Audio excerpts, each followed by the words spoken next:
বিসমিল্লাহির রহমানির রহিম। পরম করুণাময় ও অসীম দয়ালু আল্লাহর নামে শুরু। আসসালামু আলাইকুম ওয়া রাহমাতুল্লাহি ওয়া বারাকাতুহু। বিসমিল্লাহির রহমানির রহিম। আলহামদুলিল্লাহি রাব্বিল আলামিন ওয়াস সালাতু ওয়াস সালামু আলা সাইয়্যিদিল মুরসালিন নবিয়িনা মুহাম্মদ ওয়া আলা আলিহি ওয়া সাহবিহি আজমাইন, আম্মা বাদ। ফাকাদ ক্বালা আল মুআল্লিফ রাহিমাহুল্লাহু তাআলা ওয়া আন আবি হুরায়রা রাদিয়াল্লাহু আনহু ক্বাল ইক্তাতালাত ইমরাআতান মিন হুযাইল ফারামাত ইহদাহুমা আল উখরা বিহাজারিন ফাকাতালাতহুমা ওমা ফি বাতনিহা ফাকাতালাতহা ওমা ফি বাতনিহা ফাখতাসামু ইলা রাসূলিল্লাহ সাল্লাল্লাহু আলাইহি ওয়াসাল্লাম ফাকাদা রাসূলুল্লাহ সাল্লাল্লাহু আলাইহি ওয়াসাল্লাম আন্না দিয়াতা জানিনিহা গুররাতুন আবদুন আও ওয়ালিদাতুন ওয়া কাযা বিদিয়াতিল মারআতি আলা আকিলাতিহা ওয়া ওয়ারাসাহা ওয়ালাদাহা ওয়া মান মাআহুম ফাকালা হামাল ইবনু নাবিগা আল হুযালি ইয়া রাসূলাল্লাহ কাইফা ইউগরাম মান লা শারিবা ওয়ালা আকালা ওয়ালা নাতাক ওয়ালা ইস্তাহাল ফামিসলু যালিকা ইউতাল। فقال رسول الله صلى الله عليه وسلم إنما هذا من إخوان الكهان من أجل سجعه الذي سجعه متفق عليه. وأخرجه أبو داود والنسائي من حديث ابن عباس رضي الله عنه أن عمر رضي الله عنه سأل من شهد قضاء رسول الله صلى الله عليه وسلم في الجنين فقال حمل بن النابغة قال كنت بين يدي امرأتين فضربت إحداهما الأخرى فذكره مختصرا وصححه ابن حبان والحاكم. আল্লাহ রাব্বুল আলামিন যাবতীয় প্রশংসা যে আল্লাহ রাব্বুল আলামিন আমাদের সৃষ্টি করেছেন এবং আমাদের যাবতীয় সমস্যার সমাধান কোরআন এবং সুন্নাতে দিয়েছেন। সালাত এবং সালাম নাজিল হোক মুহাম্মদুর রাসূলুল্লাহ সাল্লাল্লাহু আলাইহি সাল্লামের উপর, যার হাদিস হচ্ছে কোরআন কারীমের তাফসীর ব্যাখ্যা। আমাদের ধারাবাহিক আলোচনা বুলুগুল মারাম ইমাম ইবনে হাজার রাহমাতুল্লাহ আলাইহির কিতাব, তাতে আলোচনার বিষয়বস্তু ছিল গুরুতর অপরাধ সম্পর্কে। আমাদের আজকে ইনশাআল্লাহ তাআলা যে চতুর্থ পর্ব শেষ হবে। আবু হুরায়রা রাদিয়াল্লাহু তাআলা আনহু থেকে বর্ণিত হাদিস নম্বর হচ্ছে 1016। কালা, তিনি বলছেন ইখতাতালাত ইমরাআতান মিন হুযাইল। হুযাইল নামক গোত্রের দুই মহিলা মারামারি করে। মহিলায় মারামারি আজকাল খুব হয় দেশে, তাই না?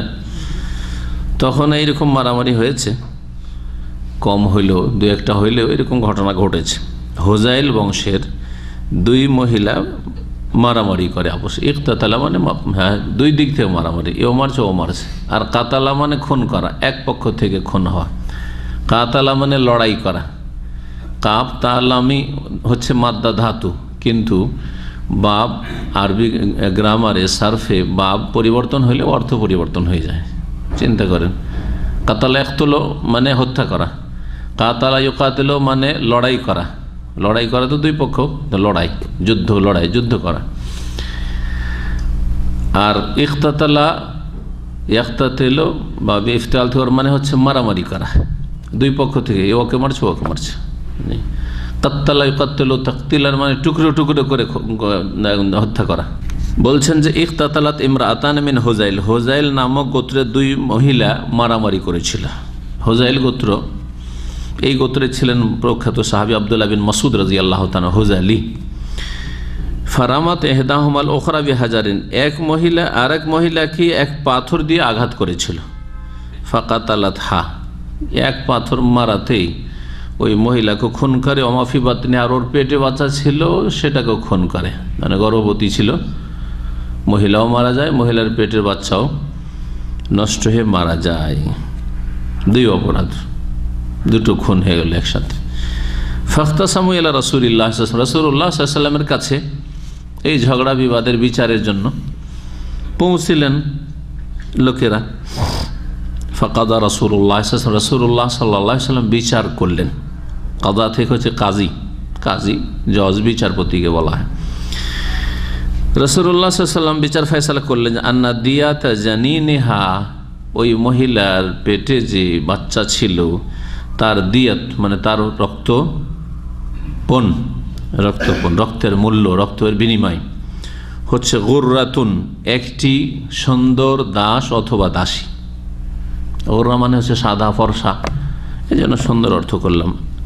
সেটা আবদুন, দাসও হইতে পারে, ওয়ালিদাতুন অথবা দাসীও হইতে পারে, পুরুষ মহিলা একটা হইলেই হবে। তার মানে পেটের বাচ্চাকে যদি কেউ নষ্ট করে দেয় তার জন্য পুরো 100 উটের দিয়াত নেই। হ্যাঁ, একটা গোলাম বা একটা দাস, একটা গোলাম দাসের যেমন মূল্য হয় সেই যুগে,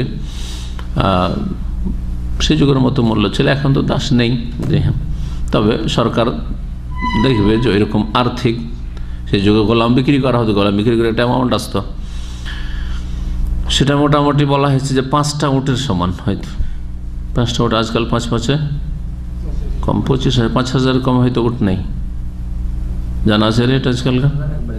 হ্যাঁ, কম তো 25-30,000। কিন্তু যদি কোনো মানুষকে হত্যা করায় তাহলে তার দিয়ত হচ্ছে 100টি উট, 100 উট। কাযা বিদিয়াতিল মারআতি আলা আকিলাতিহা, আর ও মহিলার দিয়াতের জন্য ফয়সালা করলেন রাসূলুল্লাহ সাল্লাল্লাহু আলাইহি ওয়াসাল্লাম তার উত্তরাধিকারী যারা আসাবা, অর্থাৎ উত্তরাধিকারী পুরুষ। আসাবা হয় পুরুষ লোকেরা, উত্তরাধিকারী পুরুষ মহিলা দুই রকম, কিন্তু আকিলা বিশেষ করে আসাবা ওই সব পুরুষরা যাদের জন্য নির্দিষ্ট পরিমাণ কিছু নির্ধারিত করা নেই শরীয়তের পক্ষ থেকে, বরং ধন সম্পদ যাদের জন্য নির্দিষ্ট করা আছে পরিমাণ, ওরা নেওয়ার পরে যা বাঁচবে সবই নিতে পারবে। যেমন ছেলে, বাপের ধন সম্পদ পুরোটাই নিতে পারবে। একটা ছেলে যদি থাকে, বাপ মারা গেল আর কেউ নেই, তো ওই ছেলে সব সম্পদই নিতে পারবে।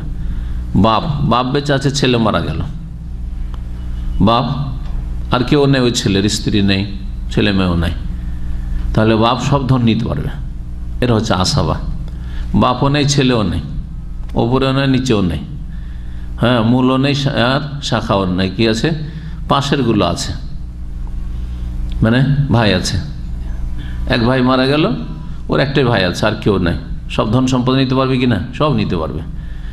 পক্ষান্তরে যদি একটি মেয়ে থাকে, একজন লোক মারা গেল, তার এক মেয়ে আছে, কত নিতে পারবে? অর্ধেক। 2 মেয়ে আছে বা ততোধিক, 2 বা তার বেশি আছে, তাহলে 2/3 তার বেশি নিতে পারবে, পুরো ধন নিতে পারবে না। হ্যাঁ, মা আছে, মা পুরো ধন সম্পদ নিতে পারবে না। এইরকমই হ্যাঁ, বোন আছে, বোন যদি ছেলে মেয়ে না থাকে, বোন অর্ধেক, 2 বোন বা তার বেশি হলে 2/3 তার বেশি নিতে পারছে না। তাহলে এরা আসাবা না। আসাবা হচ্ছে এমন নিকট আত্মীয় যারা সব ধন সম্পদ নিতে পারে কেউ না থাকলে। তো যখন এদের এই বেনিফিটটা আল্লাহ শরীয়তে দিয়েছে, এই লাভের দিক কিনা, কেউ মারা গেলে, আপনজন মারা গেলে কেউ যদি নেওয়ার না থাকেও সবই নিয়ে যাবে, কোটি কোটি টাকা, শত শত বিঘা জমি নিয়ে যেতে পারবে। যখন এই সুবিধাটা তোমার আছে, তখন কোনো ক্ষেত্রে ঝুঁকিটাও নিতে হবে। সেটা হচ্ছে যে তুমি যেই লোকের কি হচ্ছ, ওয়ারেস উত্তরাধিকারী হচ্ছ, সে যদি খুন করে ফেলে, সেটা হচ্ছে কাতলে খাতা, ভুলবশত, অথবা যেটাকে শিবে আমাদ, কাতলে আমাদ নয়, ইচ্ছা করে নয়। দিয়াতের আলোচনাগুলিতে আলোচনাগুলি বিস্তারিত আসবে। আর আসলে আজকাল এইসব আইনের বাস্তবায়ন না থাকাতে জনগণ কেন, আলেমরাও জেনে ওই শুধু জানাই থেকে যাচ্ছে। মুসলিম উম্মার অবস্থা এত দূর পৌঁছে গেছে। তো যাই হোক, একজন লোক ভুলবশত কি করেছে, কাউকে মেরে দিয়েছে। এই যে মারামারি করেছিল, এমন মারামারি না যে এমন ধারালো অস্ত্র দিয়ে যে মরে যাবে। একটা পাথর মেরেছিল, পাথরে সাধারণত মরে না, আঘাত খাবে কিন্তু মরে না, কিন্তু পাথরটা হয়তো পেটে লেগেছে, পেটের বাচ্চাটাও নষ্ট হয়ে গেল, মহিলাও মারা গেল। এই খুন করাটি কি ইচ্ছাকৃত কাতলে আমাদ না ভুলবশত? ভুলবশত। ওকে নিশানা বানিয়ে মেরেছে, কিন্তু এমন ভারী অস্ত্র দিয়ে নয়, বা ধারালো অস্ত্র দিয়ে নয় যাতে মানুষ সাধারণত মারা যায়, এরকম নয়। তো এটা হচ্ছে কাতলে শিবে আমাদ, ইচ্ছে করে ওকে মেরেছে কিন্তু তাতে মরে না সাধারণত, এটাও ভুলের মতোই। এর রক্তপণটা, দিয়াতটা কে দেবে? এই দিয়াতের ঝুঁকিটা নিতে হবে ওই সব কাছের আত্মীয়দেরকে, যারা এই লোকটি মারা যেত যদি, তাহলে সব ধন সম্পদ তোমরা নিতে পারতে। যখন এই ফায়দার দিক কখনো কখনো তোমরা পাচ্ছ, তখন এই দিকে কখনো কখনো কি দিতে হবে? লসও দিতে হবে, ক্ষতিও দিতে হবে, ক্ষতিপূরণ দিতে হবে। জি, শরীয়তের এটা বিধান। তাই বলছেন নবী সাল্লাল্লাহু আলাইহি সাল্লাম ফয়সালাই ওয়া কাযা বিদিয়াতিল মারআতি, এই মহিলাকে যে মেরে ফেলেছে এর রক্তপণ যে দিতে হবে, ক্ষতিপূরণ দিতে হবে, তার ফয়সালা করলেন আলা আকিলাতে, কে দেবে? তার আসাবা, আত্মীয়, কাছের আত্মীয় স্বজন পুরুষ যারা আসাবা হইতে পারে, মানে সব ধন সম্পদ নিতে পারে। এইরকম বাপ থাকলে বাপ, ছেলে থাকলে ছেলে, আপন ভাই থাকলে ভাই, এরা যদি কেউ না থাকে তো চাচা। আচ্ছা, এই ধন সম্পদ যে পেল আসাবা, যারা আত্মীয় স্বজন কাছের আছে, এরা সবাই মিলে দিবে। যারা কয়েকজন আছে, বাপও আছে, ছেলেও আছে, ভাইও আছে, সবাই মিলে দিবে, এরা সহযোগিতা করবে।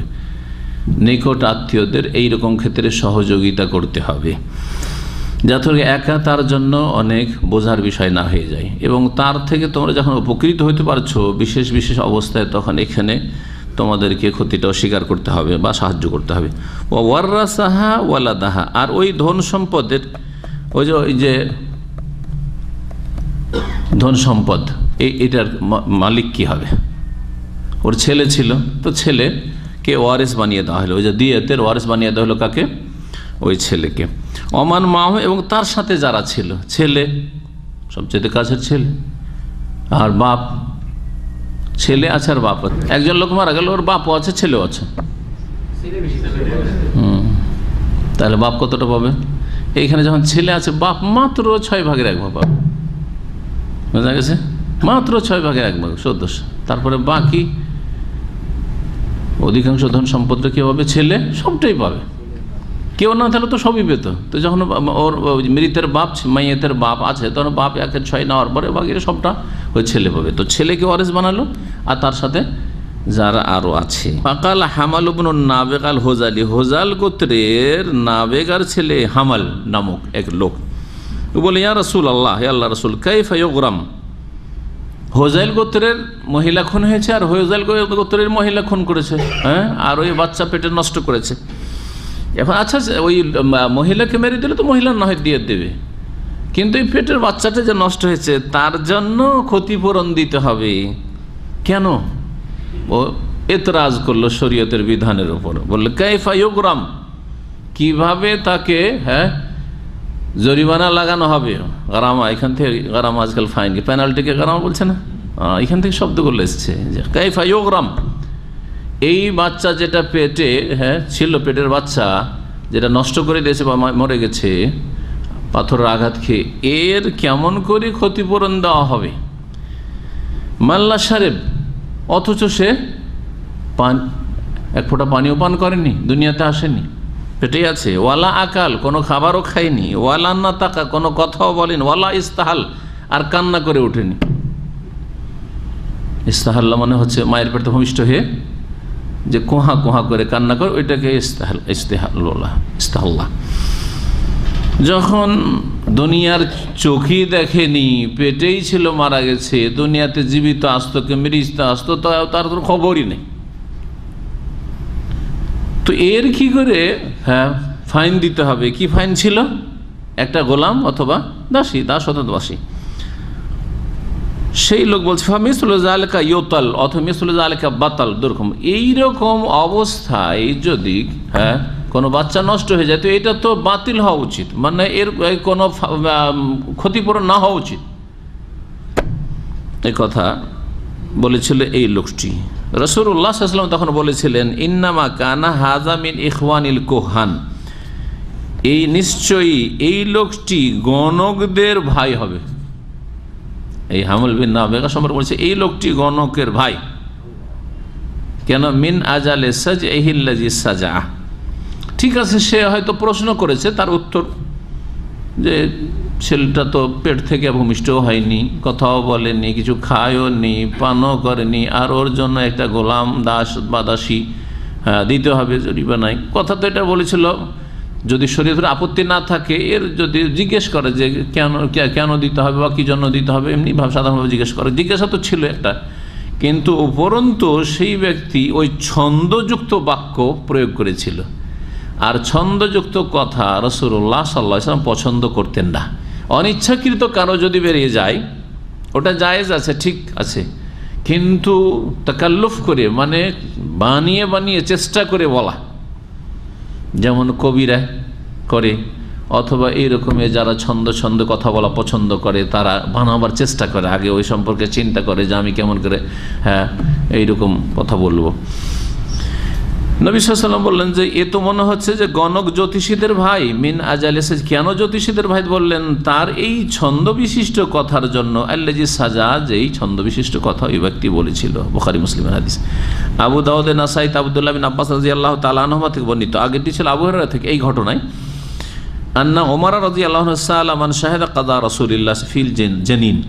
ওমর রাদিয়াল্লাহু তার খেলাফত আমলে এইরকমই একটা সমস্যা আসে, পেটের বাচ্চা নষ্ট করে দিয়েছিল কেউ।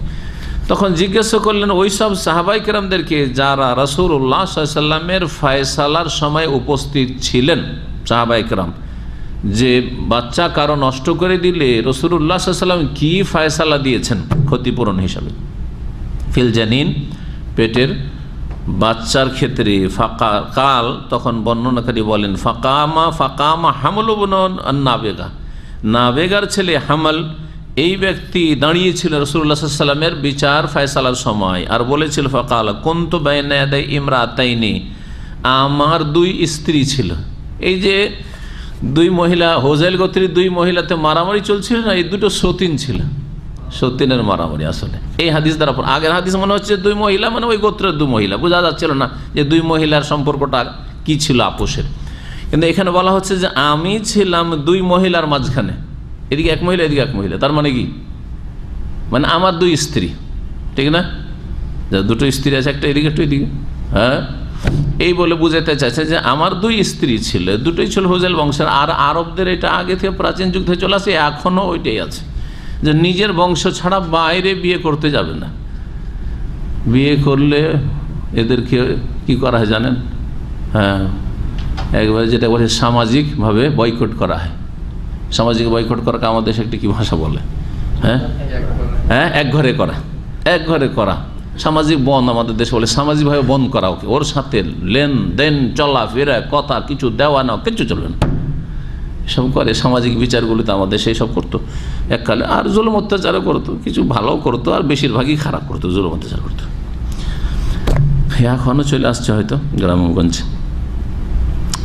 তো বলছে যে আমার দুই স্ত্রী ছিল, দারাবাত এহদাহামুল ওখরা, এক স্ত্রী আর এক স্ত্রীকে মারে।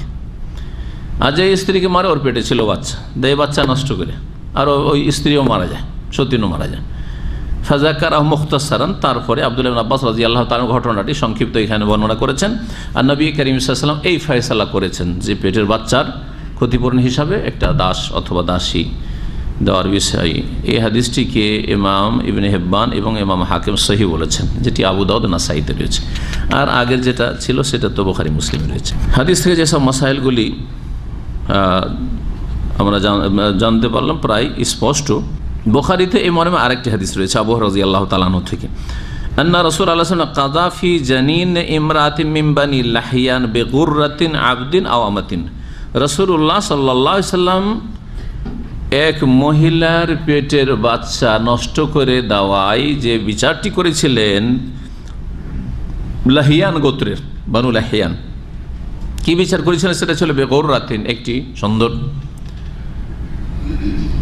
দাস বা দাসীর, আবদিন সেটা দাস হতে পারে, আও আমাতিন অথবা দাসী হতে পারে। সুম্মা ইন্নাল মারআতাল কাতিলাতা তুফিয়াত ফাকাযা রাসূলুল্লাহ আন্না মিরাসাহা লিবানিহা ওয়া যাওজিহা। তারপরে যে মহিলা, খুনি মহিলা যে খুন করেছিল, সেও মারা গেল, মহিলা মারা গেল। তখন রাসূলুল্লাহ সাল্লাল্লাহু আলাইহি ওয়াসাল্লাম ফয়সালা করেছিলেন যে তার মিরাস, মানে এই যে মহিলা খুন করেছিল সে মারা গেল, তার ধন সম্পদ তার ছেলেরা পাবে এবং তার স্বামী। যদি কোনো মহিলা মারা যায় আর তার স্বামী থাকে আর তার ছেলেরা থাকে, তাহলে স্বামী কতটা পাবে? ছেলে যদি থাকে না, হ্যাঁ 8 মাশাআল্লাহ, কোরআনে আছে সূরা নেসা তাফসীরে কিছুদিন আগে। যদি ছেলে থাকে তাহলে, ছেলে মেয়ে থাকে তাহলে 2 আনা মাত্র, 16 আনা, 1 টাকা তো 2 আনা মানে 8-এর 8 ভাগের 1 ভাগ, 8 দুগুণে 16। আর যদি ছেলে মেয়ে না থাকে তাহলে হ্যাঁ হ্যাঁ হ্যাঁ না না, যদি স্বামী মারা যায়, স্বামী মারা যায় তো স্ত্রী পাবে। স্ত্রীর ক্ষেত্রে মাসলা আমি জিজ্ঞাসা করেছিলাম কিসের? স্বামী আছে আর স্ত্রী মারা গেছে না, ঠিক আছে, তাহলে আপনি এটা বলেছেন, উল্টোটা বলেছেন। এখানে স্বামী আছে আর স্ত্রী মারা গেছে, তো স্ত্রীর ধন সম্পদে যদি স্ত্রীর ছেলে মেয়ে থাকে তাহলে স্বামী কত পাবে? না, 4/1। ওয়ালাকুমুর রুবু, 4/1, 4 আনা পাবে, মানে স্ত্রীর দ্বিগুণ পাবে, 4/1 4 আনা পেল।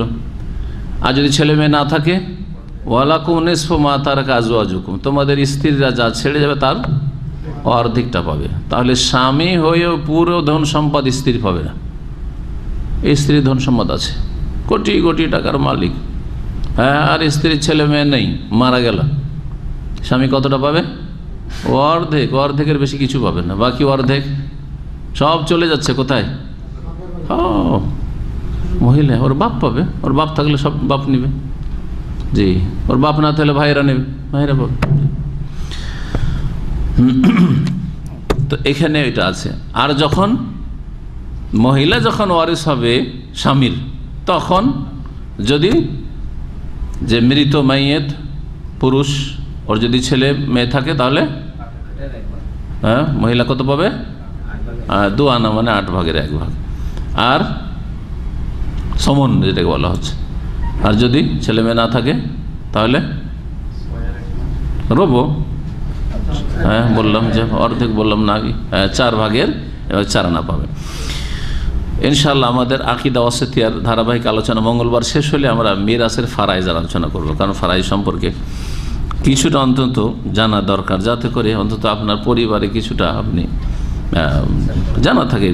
এটিকে অর্ধেক ইলম বলেছেন নবী করিম সাল্লাল্লাহু আলাইহি ওয়াসাল্লাম। এই ইলমটা উঠে যাচ্ছে। বলছেন যে ওই খুনি মহিলা তারপরে মারা যায়, রাসূলুল্লাহ সাল্লাল্লাহু আলাইহি ওয়াসাল্লাম তখন ফয়সালা দেন যে আনা মিরাসাহা, এর ধন সম্পদ লেবানিয়া, ওই যে খুনি মহিলা মারা গেল তার ছেলেরা পাবে, ওয়াজাওজাহা, তার স্বামী পাবে, আনাল আকলা আল আসবাতিহা। আর দিয়াত এই ধন সম্পদ থেকে নয়, দিয়াত থেকে দেওয়া হবে আলা আসাবাতে। এখানে আসাবা, ওখানে আকেলা শব্দ, মানে তার নিকট আত্মীয় যারা, এই মহিলা যদি মারা যাওয়ার পরে আশেপাশে যারা আছে, যদি যাদের জন্য নির্দিষ্ট করা হয়েছে ধন সম্পদ ওরা না থাকতো তাহলে তাদের লাগতো। হোজাইল গোত্র বলছেন যে আদনান গোত্র, প্রাচীন যুগে আদনান এবং কাহাতান দুটো গোত্র ছিল। ওই গোত্রের, অর্থাৎ নবী করিম সাল্লাল্লাহু আলাইহি ওয়াসাল্লাম ছিলেন আদনান গোত্রের, এবং এই গোত্রটি মক্কার দক্ষিণ এবং পূর্ব দিকে এখনও বসবাস করে, বলছেন এখনও বসবাস করে, জি। আর লাহিয়ান, এখনও লাহিয়ানি লিখে মক্কার অনেক লোকেরা। লাহিয়ান গোত্রটি বর্তমানে বসবাস করে, শেখ বলছেন যে মক্কার উত্তর দিকে। এই হাদিস সম্পর্কে বলছেন হাজাল হাদিস আসলুন ফিন নাও ইসতানি মিনাল কাতল। খুন করা হচ্ছে কত প্রকারের?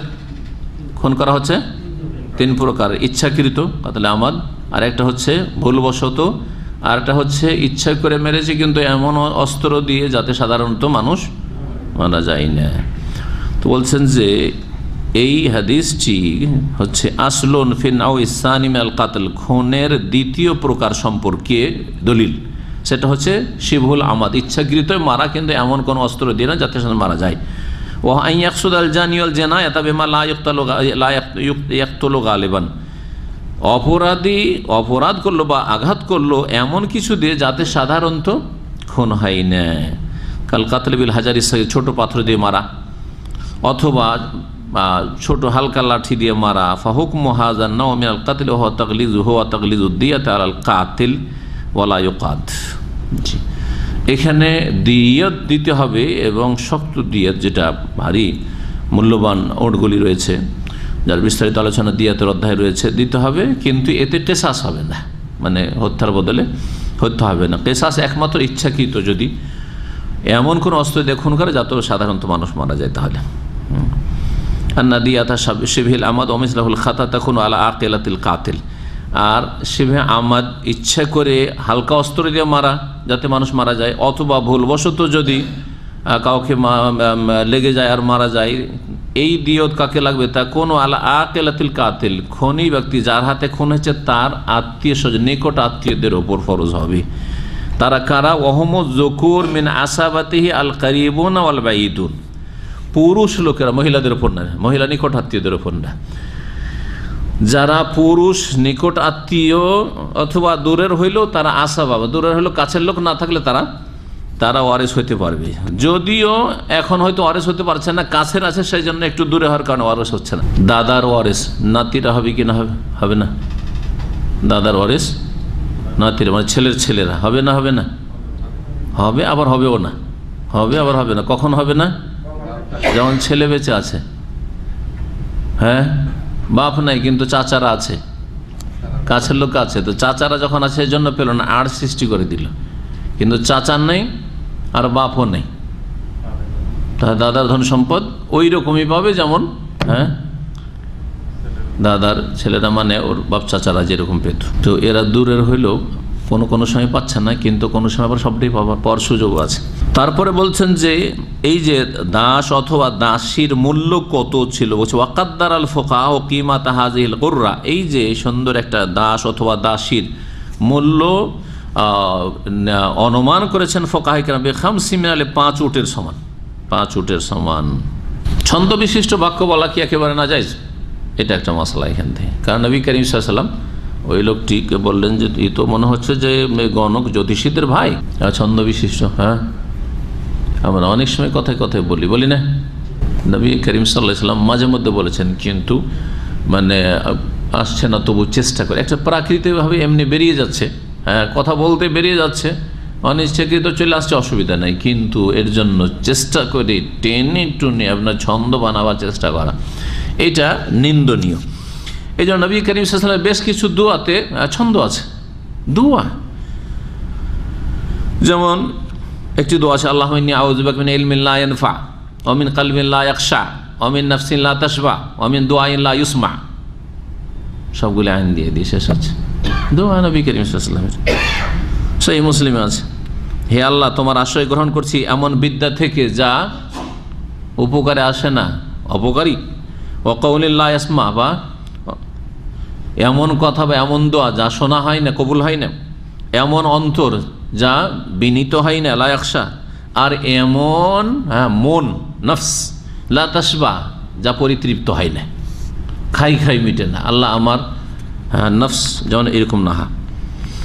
আউযু বিকা মিন হাউলাইল আরবা, হে আল্লাহ এই 4টি জিনিস থেকে তোমার আশ্রয় চাইছি, সবগুলিতে আইন দিয়ে শেষ হয়েছে। তবে নবী করিম সাল্লাল্লাহু আলাইহি ওয়াসাল্লামকে আল্লাহ রাব্বুল আলামিন বলার এমনি ক্ষমতা দিয়েছেন, এমনি তো এরকম বেরিয়ে আসতো। কারো যদি এরকম বেরিয়ে আসে, যাদের মধ্যে আল্লাহ প্রতিভা রেখেছেন কাব্য রচনার, তাদের চেষ্টা করা লাগে না, এমনিতে বেরিয়ে আসে এরকম। জি, তো জায়েজ আছে। বাচ্চা নষ্ট হওয়ার বিষয়টি যখন আসলো, তখন একটা নতুন আজকালকার যুগের সমস্যার সমাধান, সেটা হচ্ছে অনেকেই পেটে গর্ভধারণ করার পরে স্ত্রীর বাচ্চাকে নষ্ট করায়, অ্যাবর্শন যেটাকে বলা হয়, নষ্ট করা হয়। এটা কি জায়েজ? হ্যাঁ, কোনো অবস্থাতেই জায়েজ নয়, না কোনো অবস্থায় জায়েজ হতে পারে। হ্যাঁ, অভাবী মানুষ বাচ্চা ধরে গেছে, আসলে এই বাচ্চাগুলি খাওয়াইতে পারছি না, জায়েজ হবে? স্ত্রী অসুস্থ, বলছে আমি পারবো না, জায়েজ হবে? জায়েজ হবে না, ওর চাইতে কমজোরগুলো পারছে। ওই মহিলা বা ওই পুরুষের মা 10টা পেরেছে, আর এই 2টার পরে 3টেই পারে না, বুঝা গেছে না? তো এগুলো যুক্তি না, এগুলো চলে। এই মাসআলাটি সৌদি আরবের হাইয়াত কিবারিল উলামা, তারা এই বিষয়টি নিয়ে 1407 হিজরিতে, এখন 1438 হিজরি, 39 চলে গেছে, তাই না? 1407, তার মানে কতদিন আগে? প্রায় 32 বছর আগে। 32 বছর আগে এই নিয়ে একটি তাদের বৈঠক হয়, মিটিং হয়, এবং তাতে যে বিল পাস করা হয় আর যে ফতোয়া প্রদান করা হয়, সে ফতোয়ার কিছু অংশ পড়ে শোনাব আপনাদেরকে। আর একটি রয়েছে ফিকহি একাডেমি, আল মাজমাউল ফিকহি আল ইসলামী, মক্কাতুল মুকাররমায়, রাবেতা আলাম ইসলাম, যে মুসলিম ওয়ার্ল্ড লীগ, বিশ্বের যে মুসলিম সংস্থা মক্কাতুল মুকাররম রয়েছে, তার ওলামা ফোকাহারা, ওখানে সারা বিশ্বের বেশ কিছু ওলামা ফোকাহা আছে সৌদি আরবের আলেম ওলামাদের সাথে, তাদের ফতোয়াটি এখানে নকল করা হয়েছে। সংক্ষেপে বলি এই বিষয়টি সম্পর্কে, যে বিষয়গুলি তারা বলেছেন, বলছে লা ইয়াজুজু ইসকাতুল হামলি ফি মুখতালিফি মারাহিলিহি ইল্লা লিমুবাররিরিন শারঈয়্যিন ওয়া ফি হুদুদিন দায়্যিকাতিন জিদ্দান। পেটের বাচ্চা নষ্ট করা বা অ্যাবর্শন, গর্ভপাত, যেটা গর্ভপাত করা জায়েজ নয়, যে কোনো স্তরে হোক না কেন, সেটা 1 মাসের হোক আর 2 মাসের হোক আর 3 মাসের হোক আর 120 দিনের পরে হোক, রুহ আসার পরে হোক আর না হোক, যে কোনো স্তরে হোক না কেন, যতক্ষণ পর্যন্ত কোনো শরীয়তি ওজর না পাওয়া যাবে, শরীয়তি যুক্তি বা শরীয়তি ওজর, আর সেটা ওয়াফি হদুদিন দাইয়াকাতিন জিদ্দান, আর সেটা অত্যন্ত সীমিত আকারে জায়েজ, অত্যন্ত সীমিত আকারে জায়েজ নাই, হালাহারে নাই। ইযা কানাল হামলু ফি তাওরিল আউয়াল ওয়া হিয়া মুদ্দাতুল 40 ওয়া কানা ফি ইসকাতিহি মাসলাহাতুন শারঈয়্যা আও দাফউ দারারিন মুতাওয়াক্কি জাযা ইসকাতুহু, আম্মা ইসকাতু ফি হাযিহিল মুদ্দাতি খাশিয়াতাল মাশাক্কাতি ফি তারবিয়াতিল আওলাদি আও খাওফান মিনাল আজজি আন তাকালিফি মাঈশাতিহিম ওয়া তা'লিমিহি আও মিন আজামি মুস্তাকবালিহিম আও ইকতিফান বিমা লাদা যাওজানি মিনাল আওলাদ ফাগাইরু জায়েজ।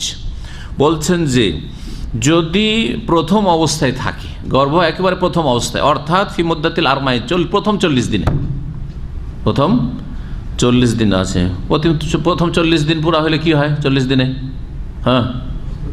40 দিন কি থাকে? প্রথম 40 দিনে তো নুতফায় থাকে, আর তারপরে দ্বিতীয় 40 দিনে জমাট বাঁধা রক্ত, আর তারপরে গোশতপিণ্ড, তারপরে তখন সুম্মা ইউমারু বিকালিমাত, 120 দিন যখন 3 4 12 120 দিন যখন হয়, এই 40 দিনের ভিতরে যদি হয়, ওয়াকানা ফি ইসকাতিহি মাসলাহাতুন শারঈয়্যা, আর এই 40 দিনের ভিতরে এই অ্যাবর্শনে, গর্ভপাতে যদি শরীয়তি উদ্দেশ্য থাকে, শরীয়তি উদ্দেশ্য থাকে, আও দাফউ দারারিন মুতাওয়াক্কিন, অথবা সম্ভাব্য কোনো ক্ষতি থেকে এই মহিলাকে বাঁচানো উদ্দেশ্য থাকে, সম্ভাব্য মানে সম্ভাবনা আছে ক্ষতি হওয়ার, তাহলে যা ইসকাতু, তাহলে গর্ভপাত করা জায়েজ। কত দিনের ভিতরে? 40 দিনের ভিতরে। শরীয়তি উদ্দেশ্য আছে, দুনিয়াবী উদ্দেশ্য নাই, আর তাতে সম্ভাব্য ক্ষতির আশঙ্কা বলা হচ্ছে, তাও মুসলিম ডাক্তার কয়েকজন বলবে তাইলে হবে, কাফের ডাক্তার নাই, চিকিৎসক না, মুসলিম অসৎগুলো নেই, যারা আল্লাহ পরকাল বলে ভয় করে না, না না না 2টো হয়ে গেছে বা 3টে হয়ে গেছে, আর কত নেবেন, নাই তো সিজারে, না, তাদের কথা চলবে না। বরং দিনদার ধার্মিক ডাক্তার প্রমাণ করেছে যে 6 জন সিজারের পরে 6টা বাচ্চা নেওয়াতে কোনো অসুবিধা নেই। আশ্চর্য হয়ে যাবেন, এইখানে তাদাবিত হয় মহিলা আছে 6টা সিজারে বাচ্চা করে। জি, এক বাংলাদেশ ফ্যামিলি এখানে ছিল, তো কয়েকটা মেয়ে, তার মেয়ে তো ছেলের আশাতে 5 নম্বর যে সবগুলি সিজারে, যেই সময় ডেলিভারি তাদাবিতে, সেই সময় কোনো কাজ আমি গেছি, দেখি ওই ভাইয়ের সাথে পরিচয় ছিল, দেখা হলো, সালাম দেওয়া হইলো, কী ব্যাপার এখানে কেন? বলছে আমার বাচ্চা হয়েছে, এটা 5 নম্বর আর 5টা সিজার, এই কয়েক বছর আগের ঘটনা। জি হ্যাঁ, কিন্তু ভারত, বাংলাদেশ, পাকিস্তানের 2টোর বেলায় আপনাকে বকাবকি শুরু করে দিবে, তাহলে সব চিকিৎসক তারা আল্লাহ পরকাল বলে তাদের কোনো ভয় নেই, বলছি না এবার একবারে সাফ করে দেন, দ্বিতীয়বার আর না, এবার কেটে ফেলে দিই, যাতে করে আর গর্ভধারণ না করে, জরায়ু রাখবেন না। সম্ভাব্য ক্ষতি থেকে এড়ানো যদি উদ্দেশ্য হয়, তাহলে কি হবে? জাযা ইসকাতুহু, 40 দিনের ভিতর হয়ে জায়েজ। ও আম্মা ইসকাতু ফি হাযিল মুদ্দাতি খাশিয়াতাল মাশাক্কা ফি তারবিয়াতিল আওলাদ, কিন্তু যদি এই 40 দিনের ভিতরে হয়, আর গর্ভপাতের উদ্দেশ্য হচ্ছে যে আমি ছেলে মানুষ করতে পারি না, কষ্ট লাগে খুব, ছেলে মানুষ করতে কষ্ট লাগে, একটার বয়সে 1 বছর হইল, এখন এইটা নিব, আমি ওইটাই মানুষ করতে পারছি না। আপনি কেন পারছেন না? আপনার মা কি করে পেরেছে? আপনাদেরকে ওইভাবে যদি গর্ভপাত করে দিত, তো দুনিয়ার তো মুখ দেখতে পেতেন না। বাচ্চা মানুষ করতে কষ্ট হয়, সেজন্য কষ্টের ভয়। আও খাউফা মিনাল আজজি আন তাকালিহি মাঈশাতিহিম, বা এদের খরচা আমি বহন করতে সক্ষম না, কেমন করে এত খরচা চালাবো, এদের শিক্ষা দীক্ষা কেমন করে করব। আজকাল অসৎ লোকেরা এই ভাষা বলে, শুধু জন্মে দিলেই হবে, ছেলে মানুষ করতে হবে না, মেয়ে মানুষ করতে হবে না। মানে একটা ছেলে আর মেয়ে মানুষ করতে যদি ও পড়তে পাঠায়, কোথায় আমেরিকা, কোথায় কানাডা, কোথায় অস্ট্রেলিয়া, একটার পিছনে 10 লক্ষ রিয়াল, 20 লক্ষ রিয়াল খরচ, এই তো কম করে বললাম। এক বছরে তারা তাদের টিউশন বা তাদের খরচ, টিউশন ফি ইত্যাদি সব খরচ করছে তারা 1 লক্ষ ডলার, একটা সেশনে 1 লক্ষ রিয়াল, 40,000 50,000 রিয়াল, এর তো অল্প এখান থেকে। আর এই আরবিরা না, যাদের অনেক পয়সা, যারা এখানে ইনকাম করে, হ্যাঁ, এক ডাক্তারকে চিনতাম, তার মাত্র 2টো ছেলে, আর এখানে 30-35 বছর চাকরি করেছে। সেই ডাক্তার হার্টের অসুস্থ, তাকে সেন্ট্রাল হসপিটালে দেখতে কোনো ভাইয়েরা গিয়েছে, তো আমাকে বলেছেন আপনি চলেন, অনেক দিন আগের কথা। গিয়ে দেখে বলছে কিছুই নেই, ওর যে সেন্ট্রাল হসপিটালে বিল 50,000 রিয়াল এসছে, একটা পয়সা নেই, সব ওই 2টো ছেলেকে পড়ানোর জন্য 30-35 বছরের সমস্ত ব্যালেন্স সব দিয়ে দিচ্ছে ওদেরকে। এক একটা ছেলের পিছনে এত খরচ করবে না বলে আমি 2টোর বেশি মানুষ করতে পারবো না, খরচ চালাতে পারবে, এটা চলবে শরীয়তে? অচল কথা এটা। অথবা তাদের ভবিষ্যৎ, এত বেশি বাচ্চা হলে তাদের ভবিষ্যৎ কি হবে? আমার মাত্র 5 বিঘা জমি, এসব যুক্তি চলবে না। আও ইকতিফান বিমালাদাস জাওজামিল আওলাদ, অথবা আমাদের ছেলে মেয়ে 3-4টা আছে, যথেষ্ট, আর নেব না। ফাগাইরও জায়েজ, এইরকম উদ্দেশ্য হলে 40 দিনের ভিতরে হইলেও অ্যাবর্শন জায়েজ, গর্ভপাত করা জায়েজ নয়। ক্লিয়ার না? জি হ্যাঁ।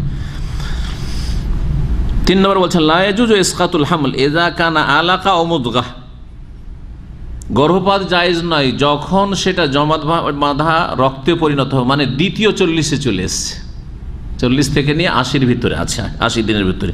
আও মুজগা মানে গোস্তের টুকরে বা পিণ্ডে পরিণত হয়েছে, সেটা 80 থেকে নিয়ে 120-এর ভিতরে আছে, এখনো কিন্তু রূহ দেওয়া হয়নি, জায়েজ নাই। হাত্তা তোকারের লাজনাতুন তিব্বিয়াতুন মৌসুকা, যতক্ষণ পর্যন্ত নির্ভরযোগ্য একটি মেডিকেল টিম বা মেডিকেল কমিটি এই ফয়সালা না দেবে আন্না ইস্তেমরারাহু খাতারুন আলা সালামাতে উম্মিহি, এই গর্ভধারণ করে যদি থাকে, পেটে বাচ্চা রাখে বা থাকে, তাহলে তার মায়ের প্রাণনাশ হওয়ার সম্ভাবনা আছে। জি, কীরকম?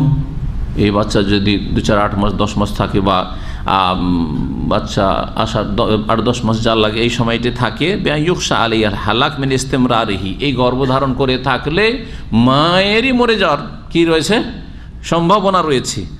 ফায়াজুজু, তাও একজন না, একটা মেডিকেল টিমের কথা বলা হচ্ছে, সেটা মুসলিম হবে, ধার্মিক হবে, অন্য অন্য জায়গায় বিষয়গুলি উল্লেখ করা হয়েছে। কারণ মৌসুকাকে নির্ভরযোগ্য হওয়ার জন্য প্রথম আল্লাহ পরকালে বিশ্বাসী হইতে হবে, যে আমি যদি ভুল তথ্য দিই এই রোগীকে, তাহলে কিয়ামতে আমি ধরা খাবো। এটা কাফের বিশ্বাস আছে নাকি? হ্যাঁ, বা মুসলিম সমাজের যে যারা বেদিন ডাক্তার, বেনামাজি, আল্লাহর ভয় নেই, নামে মাত্র মুসলিম, তাদের কোনো এই চিন্তা আছে নাকি যে আখেরাতে ধরা খাবো এরকম কাজ করলে, বা এরকম যদি আমি রিপোর্ট দিই? তাহলে ফায়াজুজু ইসকাতুহু বাদা ইস্তেনফাজে কাফাতিল ওয়াসাইল তালাফি তিলকাল আখতার, ওই মায়ের যে প্রাণনাশের ঝুঁকি, এই ঝুঁকিকে এড়ানোর জন্য সমস্ত আপনি চেষ্টা রাখলেন, অন্য চেষ্টা, কিন্তু সবগুলি ব্যর্থ। এখন একটি পথ, হয় মাকে বাঁচান, না হলে বাচ্চা বাঁচান। বাচ্চা রাখলে মা বাঁচবে না, আর মাকে বাঁচাতে হলে বাচ্চা রাখা যাবে না। এটাও যদি একটা মেডিকেল মুসলিম টিম বিশ্বস্ত তারা বলে, তাহলে তখন কি করা যাবে? তখন জায়েজ হবে, ফেজুজ, তখন জায়েজ হবে। আশা করি বিষয়টি স্পষ্ট। তাহলে কি হয়ে গেল? একটা হলো 40 দিনের ভিতরে হুকুম হয়ে গেল, একটা দ্বিতীয় 40 আর তৃতীয় 40, 120 দিনের মধ্যে হয়ে গেল। এখনও কিন্তু রূহ দেওয়া হয়নি। 120 দিন পরে এখন জীবন্ত মানুষের মতো পেটের ভিতরে আছে, কিন্তু জীবন্ত মানুষের মতো ওর প্রাণ আছে, জি, হরকত করছে, শ্বাস প্রশ্বাস নিচ্ছে। জি, বাদা তওরিস সালিস ও বাদা ইকমালে আরবাত আশহুরিল হামলে, বলছেন যে তৃতীয় স্তরের পরে, মানে 3-4-12 120 দিনের পরে, এবং সেটা হচ্ছে অবাদা ইকমালে আরবাত 4 মাস পুরা হওয়ার পরে, 4 মাসে 120 দিনই হয়, 4 মাস পুরা হওয়ার পরে এই পেটের বাচ্চার লা ইয়াজুজু ইসকাতুহু, বাচ্চা গর্ভপাত করা জায়েজ নয়। হাত্তা ইউকাররিরা জামউ মিনাল আতিব্বা আল মুখতাসিন আল মৌসুকিন, যতক্ষণ পর্যন্ত একটি দল, হ্যাঁ, ডাক্তারদের, চিকিৎসকদের, যারা স্পেশাল বিশেষজ্ঞ হবে এবং যারা বিশ্বস্ত হবে। আর 1 নম্বর বিশ্বস্ত হওয়া হচ্ছে আল্লাহ পরকালে বিশ্বাসী হওয়া। আন্না বাকা আল জানিন ফি বাতনি উম্মিহি ইউসাব্বিবু মাউতাহা, যদি এই বাচ্চাকে পেটে রাখা হয়, তাহলে তার মায়ের পেটে, তাহলে এর মা এই কারণে মারা যাবে। ওয়াযালিকা বাদা ইস্তিনফাদ কাফাতিল ওয়াসিল ইনকাজ হায়াতিহি, এর জন্য বিভিন্ন রকমের চিকিৎসা, এর মাকে রক্ষা করার জন্য, এর মাকে সুস্থ করার জন্য, বাচ্চাটাও ভূমিষ্ঠ হয়ে যাক আর মাও বেঁচে যাক, এর জন্য যাবতীয় যেসব সোর্স রয়েছে সবগুলি অবলম্বন করবে। এসব করেও পারা যাচ্ছে না, তখন বলছেন ইন্নামা রাখাসাল ইকদাম আলা ইসকাতিহি বিহাযিহি শুরুত, এই শর্তগুলির সাথে যদি দেখা যায় যে এখন বাচ্চাকে যদি দুনিয়াতে নিয়ে আসতে চায় 8-9 মাস পেটে রেখে, তাহলে এর মা বাঁচবে না নিশ্চিত। এইরকম যদি তারা রিপোর্ট দেয়, তখন বলছেন জায়েজ হবে দাফ আনলে আদামি দারারাইনি, দুই ক্ষতির মধ্যে যেটা বড় ক্ষতি সেটাকে কি করার জন্য, প্রতিহত করার জন্য বা সেটাকে এড়ানোর জন্য। দুই ক্ষতির মধ্যে বড় ক্ষতি, দুটো ক্ষতি। একটা ক্ষতি হচ্ছে বাচ্চাটা নষ্ট করা, সেটাও মেরে দিলেন কারণ তার প্রাণ চলেছে, রুহ দিয়ে দেওয়া হয়েছে। আর আরেকটা হচ্ছে বাচ্চার মা আর প্রাণ নাশ হওয়া। দুই ক্ষতির মধ্যে কোনটা বড় ক্ষতি? মায়ের প্রাণ নাশ হওয়াটা কি বড় ক্ষতি মেলা দিক থেকে। তার মধ্যে একটা হচ্ছে, একটা দিক সেটা বলি, মার হায়াত আছে, বেঁচে আছে, এটা নিশ্চিত এখন, তাই না? এই যে এখন বেঁচে আছে মা, এটা নিশ্চিত যতক্ষণ পর্যন্ত মত না আসছে, ঠিক কিনা? কিন্তু পেটে যে বাচ্চাটা আছে, বাচ্চাটা যে জীবন্ত দুনিয়াতে চোখ খুলবে, এটা অনিশ্চিত, নিশ্চিত নয়। তাহলে একটা হচ্ছে নিশ্চিত প্রাণ হায়াত, আর একটা হচ্ছে অনিশ্চিত হায়াত। তো অনিশ্চিত হায়াতকে মারা যাবে নিশ্চিত হায়াতকে রক্ষা করার জন্য, এটা একটা দিক। আর একটি দিক হচ্ছে একটা বাচ্চা পেটে ছিল, সেটাকে যদি নষ্ট করা হয় মাকে বাঁচানোর জন্য, তাহলে বাচ্চাটাই শুধু মারা গেল, তার কারণে পাশের লোকেরা তেমন বেশি কেউ ক্ষতিগ্রস্ত হইল না। বেশি কেউ ক্ষতিগ্রস্ত হবে, কারণ এই বাচ্চাটা যদি বেঁচে যেত, বড় হইতো, তাহলে তার বাবার কাজে আসতো, মায়ের কাছে। এটা একটা এরকম মেলা দিক থাকতে পারে, আছে, কিন্তু তারপরে বেশি ক্ষতিগ্রস্ত হলো না, এই জন্য বলছি। কিন্তু এই মা মারা গেলে হতে পারে আর 2-4টা আরও ছোট ছোট বাচ্চারা আছে, বাচ্চাগুলো পরিচর্যা থেকে বঞ্চিত হবে, মায়ের আদর স্নেহ যত্ন থেকে বঞ্চিত হবে, স্বামী কত যে পেরেশানিতে পড়বে স্ত্রী মারা যাওয়ার কারণে এসব ছেলে মেয়েদেরকে নিয়ে, ঠিক কিনা? জি হ্যাঁ। তো দুই ক্ষতির মধ্যে বড় ক্ষতি হচ্ছে মায়ের মৃত্যু। মায়ের মৃত্যুকে রক্ষা করার জন্য বাচ্চা কি করা যাবে, নষ্ট করা যাবে তৃতীয় অবস্থায়।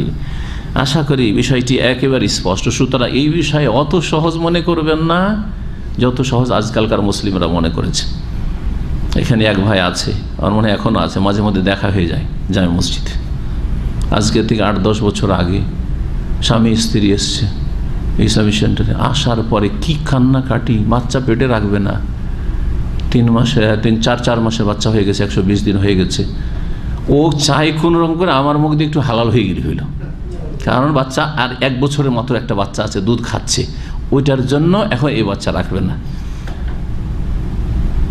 আমি বললাম যে এটা কোনো অবস্থাতেই জায়েজ না আপনার জন্য। কিসের জন্য? বলছে ঘন ঘন বাচ্চা, সেই জন্য, একটু গ্যাপ করার জন্য। আর গ্যাপ করার জন্য আগেই ব্যবস্থা নিতেন, খুব ভালো করে, ক্ষমতা ছিল তো। হ্যাঁ, ক্ষমতা হারিয়ে দিয়েছেন তখন কেন? যাই হোক, ওদের খুব বুঝাইলাম। অনেক লোক আপনাদের চাইতো মাত্র 3 মাসের বাচ্চা, তারপরে পেটে আরেক বাচ্চা চলে এসছে। আল্লাহ ওদেরকে অনেক সুস্থ রেখেছে। আপনি কখনো ভাববেন না যে বেশি গ্যাপে 5 বছর 7 বছর পর যদি আমার ছেলে মেয়ে জন্মায় খুব সুস্থ থাকে, কখন না, এরা বেশি অসুস্থ থাকে। কারণ এই বাধা দেওয়াতে যে মেডিসিনগুলো প্রয়োগ করেছেন, এর সাইড এফেক্ট হয়েছে, এর পার্শ্ব হয়েছে মায়ের স্বাস্থ্যের ওপর, ওই বাচ্চাগুলির স্বাস্থ্যের ওপর। এগুলো বুঝতে চায় না মানুষ আজকালকার। কিন্তু নর্মালি যে চলে আসছে, যেমন বন্যার পানি, নদী থেকে পানি বাড়ছে আর এমনি চলে আসছে, ছেড়ে দেন আসতে, ও নর্মালি আসছে, কিন্তু ঠিক না? কিন্তু বাঁধ যদি কেটে যায়, বাঁধ দিয়ে পানিকে বাধা দিয়ে রেখেছিলেন, বাঁধ যদি, আর বাঁধের পাশে যে গ্রামগঞ্জগুলি থাকে, শহর থাকে, সেগুলি রাতারাতি ডুবে ধ্বংস হয়ে যায়, হয় না? ওরে বেশি ক্ষতিগ্রস্ত হয়। ঠিক ওই রকমই এই যে বাঁধ দিয়ে রেখেছেন, 5 বছর 7 বাচ্চা হইতে দেবো না, মায়া বড়ি এই সব খেয়েছেন, আর কত কি করেছেন। হ্যাঁ, তো ওর সাজা, এখন শাস্তি আপনাকে ভোগ করতে হচ্ছে, আপনার বাচ্চাদেরকে ভোগ করতে হচ্ছে। এই জন্য অধিকাংশ এইসব মহিলারা প্রেশারের রোগী, আরও মেলা রোগ, তাদের রোগের শেষ নেই। আল্লাহর আযাব এগুলো, এই তো দুনিয়ার আযাব, আখিরাত তো আছে। হ্যাঁ, ওই লোককে খুব বুঝাইলাম, আলহামদুলিল্লাহ তখন বুঝে গেল। আর তারপরে বাচ্চা হয়েছে 1-1.5 বছর আগে, হঠাৎ করে ওই বাচ্চাটা নেই, এই বড় হয়ে গেছে, 7-8 বছরের বাচ্চা হয়ে গেছে। আমি এটাই না বলছি, অন্য লোক তো বুঝবে না। আমি যে ওর সাথে কথা বলছি কোন ভাষায়, আপনারা কি আর বুঝবেন যে এইটাই না সে? আপনি কি বুঝবেন? কিন্তু আমাদের প্রাচীন ইতিহাস আছে 8 বছর 10 বছর আগের। আল্লাহু আকবার।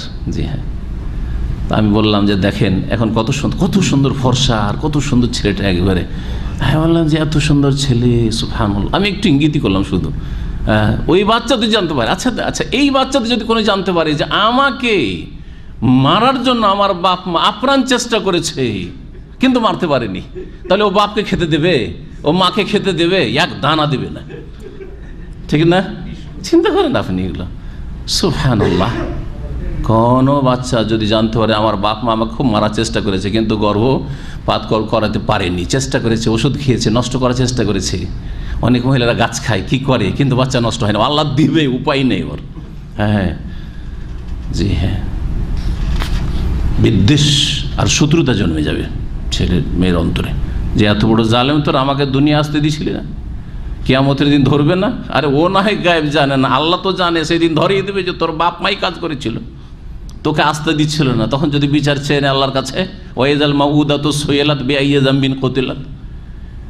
হ্যাঁ, জীবন্ত দাফন করা হয়েছে যেই মেয়েকে, যেই ছেলে, তাকে আল্লাহ জিজ্ঞাসা করবে যে তোমার বাপ মা কেন তোমাকে খুন করেছিল, বলো, জবাব দাও। তার মানে তোমার বাপ মা এখন আসামি। ওকে জিজ্ঞাসার মানে কি?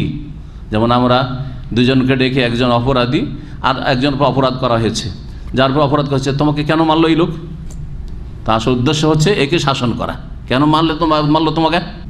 অল মাজলিস ইজ ইউকাররির হাইয়াতু কিবারিল উলামার কাউন্সিল যখন এই সিদ্ধান্ত পেশ করছে, মা সাবাক, যা অতীতে বর্ণনা করা হইল, ইউসি বে তাকওয়াল্লাহ, আল্লাহকে ভয় করার জন্য ওসিয়ত করছে যে হে বাপ মায়েরা তোমরা আল্লাহকে ভয় করো। ওয়া তাসাব্বুত ফি হাযাল আমরি, এবং চিকিৎসকদেরকেও, যারা রিপোর্ট দেবেন মেডিকেল রিপোর্ট, তাদেরকেও ওসিয়ত করছে আল্লাহকে ভয় করার, এবং এই বিষয়ে একটু শান্ত হয়ে আর সুস্থ মেজাজে আপনি সিদ্ধান্ত নেবেন।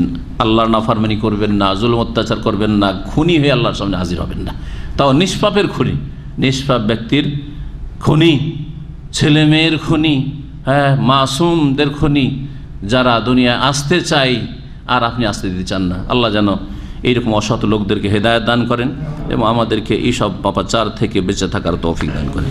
আনাস বিন মালিক রাদিয়াল্লাহু তাআলা আনহু থেকে বর্ণিত, বলছেন আন্না রুবাইয়া বিনতান নজরি আম্মাতাহু কাসারাত সানিয়াতা জারিয়াতিন।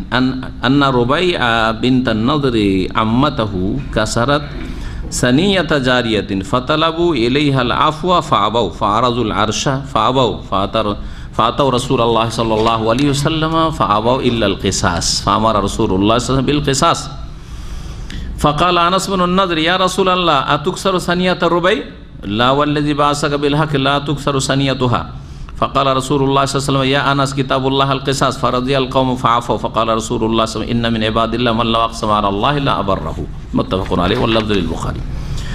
আনাস রাদিয়াল্লাহু তাআলা আনহু বর্ণিত, তিনি বলছেন যে নাদরের মেয়ে রুবাই মহিলা, তার ফুফু মানে আনাস বিন মালিকের ফুফু, আনাস বিন মালিকের ফুফু হচ্ছে রুবাই, এই রুবাই বিনতে নদর। আর একজন সাহাবী ছিলেন আনাস বিন নদর ছিলেন, তার মানে তার চাচা ভাতিজার নাম ছিল আনাস। কাসারাত সানিয়াতা জারিয়া, তিনি এক দাসীর দাঁত ভেঙে দেয়, পাথর দিয়ে আঘাত করেছে, দাঁত ভেঙে দিয়েছে। ফাতালাবু এলিহা, দাঁত ভাঙার পরে তারা ওই দাসীর কাছে ক্ষমা চাইলো যে আমাদেরকে ক্ষমা করে দাও। ফাবাউ, যে দাসীর অভিভাবকরা ছিল বা মনিবরা ছিল, তারা কি করলো? অস্বীকার করলো। ফারাজুল আরশা, তখন তারা বলে যে ঠিক আছে তাহলে আরশ মানে দিয়াত, এখানে তাহলে ক্ষতিপূরণ নিয়ে নাও, দাঁত ভেঙেছে তো দাঁতের যা মূল্য হয় ক্ষতিপূরণ দিয়াত হয়, দিয়াত নিয়ে নাও। ফাবাউ, না না, দাঁতের বদল দাঁত নিব, আমরা পয়সা টয়সা চাই না, দাঁতের বদল দাঁত, দাঁত ভেঙেছ দাঁত ভাঙবো। মহা মুশকিলে পড়ে গেল এরা। ফাতাও রাসূলুল্লাহ, তারা আসলো রাসূলুল্লাহ সাল্লাল্লাহু, ফাবাউ ইল্লাল কিসাস, আসলে ইয়া রাসূলুল্লাহ একটু বলেন, এরা এরকম দাঁতের বদল দাঁত চাইছে, এরাও বিচার চাইতে আসলো, ওরা কোনো রকম করে ক্ষমা হয়ে যায়। ফাবাউ ইল্লাল কিসাস, কিসাস বদলা নেওয়া ছাড়া বাকি সব কিছু অস্বীকার, মাপও অস্বীকার আর ক্ষতিপূরণ নেওয়া অস্বীকার। তাহলে বাকি থাকে কি? দাঁতের বদল দাঁত ভাঙবো। ফামারা রসুল্লাহ সাবিল কেসাস, তখন রসুল্লাহ সাল্লাম বলে যে মাফ করবেন, তার করার কি আছে, ঠিক আছে কেসাস নেন, কেসাসের হুকুম করলেন। ফাকা আনাস বিন নাজর, তখন আনাস বিন নাজর, এই যে আনাস বিন নাজর হচ্ছে রুবাইয়া বিনতে নাজরের ভাই, মানে আনাস বিন মালিকের যে প্রসিদ্ধ সাহাবী, নবী সাল্লাল্লাহু আলাইহি ওয়াসাল্লাম 10 বছরের খাদেম, তার চাচা। বোনের দাঁত ভাঙবে, আর পুরুষ হয় তাও হয়, হ্যাঁ আমার বোনের দাঁত ভাঙা হবে কেসাসে, ও নাই ভুল করে মেরেছে আর দাঁত ভেঙে গেছে, তো দাঁতের দাঁত ভাঙা হবে। ইয়া রাসূলুল্লাহ, হে আল্লাহ রসুল, আতুকসারু সানিয়াতা রুবাই, আমার বোন রোবাইয়ার সানিয়া দাঁত ভাঙা। সানিয়া বলা হয় এই দুই বিশিষ্ট দাঁত, এই যে দুটো সামনে আছে, দুটোর নিচে দুটো উপরে, এগুলো হচ্ছে সানিয়া, আর যেটা 4 নম্বর পড়ছে ওগুলো রোবাইয়া। এই আমার বোন রোবাইয়ার সানিয়া দাঁত ভাঙা হবে। ওয়াল্লাযী বা'আসাকা বিল হক, সেই আল্লাহর শপথ করে বলছি, যিনি যেই সত্তা আপনাকে সত্য নিয়ে প্রেরণ করেছেন, লা তুকসারু সানিয়াতুহা, আমার বোনের দাঁত ভাঙা হবে, এটা হইতে পারে না, ভাঙা হবে না। উদ্দেশ্যই ছিল না যে আমি নবীর আদেশকে অমান্য করি বা আমি ইসলামের কেসাসের বিধানকে অস্বীকার করি, উদ্দেশ্য ছিল যে এইটা হবে না, ইনশাআল্লাহ হবে না, আল্লাহর কাছে আশা করছি হবে না। এই নিয়তে যদি আপনি বলেন যে আল্লাহ তাদের অন্তর ফিরিয়ে দিবে আর এরকমটা ঘটবে না, তাহলে জায়েজ। কিন্তু যদি শরীয়তের বিধানের উপর আপত্তি হয় যে আমি হতে দেব না, তাহলে আল্লাহর লানত হবে, আল্লাহর গজব হবে, এবং কঠোর শাস্তি রয়েছে তার জন্য। যে দণ্ডবিধানকে বাতিল করার চেষ্টা করবে, বানচাল করার চেষ্টা করবে, তাদের কঠোর শাস্তির কথা রয়েছে হাদিসে। উদ্দেশ্য তার এটা ছিল না। লা তুকসা সানিয়াতুহা ফাকার রাসূলুল্লাহ সাল্লাল্লাহু আলাইহি ওয়াসাল্লাম বললেন, ইয়া আনাস শোনো, কিতাবুল্লাহ আল কেসাস, আল্লাহর বিধান হচ্ছে যে দাঁতের বদল দাঁত, কেসাস। ফারাদিয়াল কওম, কিছুক্ষণ পরে ওরা যারা দাবি করছিল কেসাস নেব, ওই মেয়ের অভিভাবক, তারা একটু পরে ঠান্ডা হয়ে রাজি হলো, ঠিক আছে আমরা দিয়াত নিয়ে ছেড়ে দেবো। দিয়াত নিল না, ফাফও মাফ করে দিল। সুবহানাল্লাহ, 3টা স্তর, ক্ষমা করে দাও, ক্ষমা যদি না করে তাহলে হ্যাঁ দিয়াত, রক্তপণ, হ্যাঁ ক্ষতিপূরণ, আর যদি বলে যে না ওটা তো রাজি না, তখন হচ্ছে কেসাস। অঙ্গের ক্ষেত্রেও, দাঁতের ক্ষেত্রে, হাত পা অঙ্গহানির ক্ষেত্রেও, আর হ্যাঁ জানের প্রাণের ক্ষেত্রে। জি, আন-নাফসু বিন-নাফসি ওয়াল আইনু বিল আইনি ওয়াল সিন্নু বিস সিন্নি ওয়াল উযুনু বিল উযুন। আল্লাহ কোরআন কারীমে বলেছেন দাঁতের বদল দাঁত, কানের বদল কান। জি। ফাকালা রাসূলুল্লাহ সাল্লাল্লাহু আলাইহি ওয়াসাল্লাম, তখন রাসূলুল্লাহ বল, ইন্না মিন ইবাদিল্লাহ, আল্লাহর কিছু কিছু বান্দা আছে, মান এমন আছে, ওরা নেক লোক, লাউ আকসামা আলাল্লাহ, আল্লাহকে যদি কসম দেয়, আল্লাহর কসম এটা হবে না, আল্লাহর কসম খেয়ে কোনো কথা যদি বলে, তুল্লাহ আবার রাহু, আল্লাহ তাদেরকে মুক্ত করে দেন, আল্লাহ তাদেরকে মুক্ত করে দেন।